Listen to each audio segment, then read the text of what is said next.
বাইরেতে বাইরেতে হুজুর আছে আমাদের গেটের সামনে, আমিও গেটের সামনে। আমি হুজুর কি ক ময়না মসজিদ দুতলা, তাড়াতাড়ি চলেন, আপনি মা আপনি যান, আপনি মেয়ে উলঙ্গ অবস্থা, তাড়াতাড়ি গিয়ে ঘুরেন। আমি উলঙ্গ দিকে ধরছি না।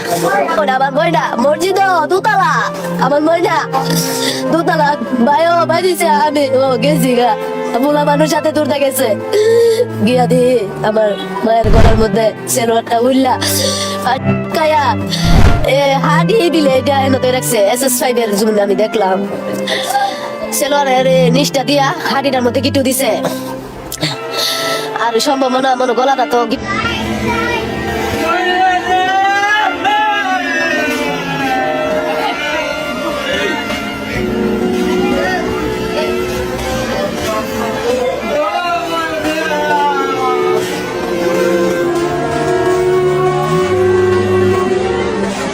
মুসলমানদের সবচেয়ে পবিত্র স্থান হলো মসজিদ।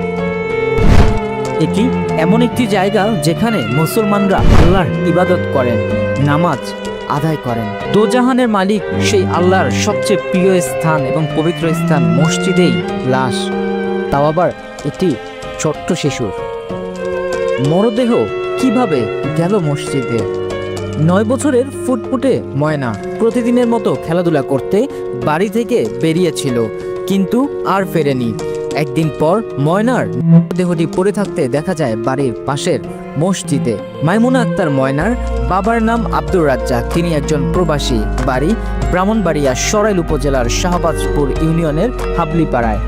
ময়না বাড়ির পাশেই মাদ্রাসায় ইফতারির ছাত্র ছিল।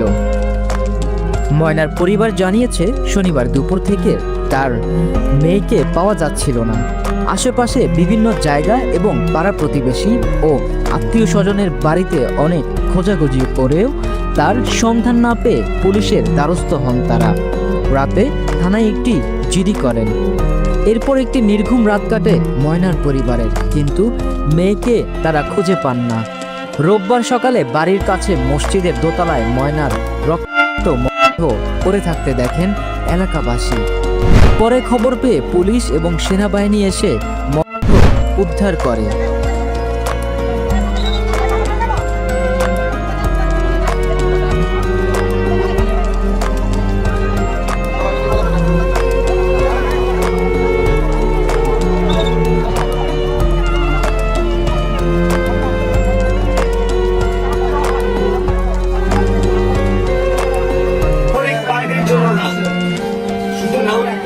এটা আমার এলাকা, এটা আমার মাটি, এটা আমার ঘর।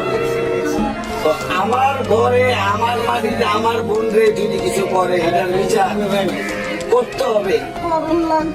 আর সবচেয়ে বড় কথা হচ্ছে জানেন বাবা বেঁচে কোথায়?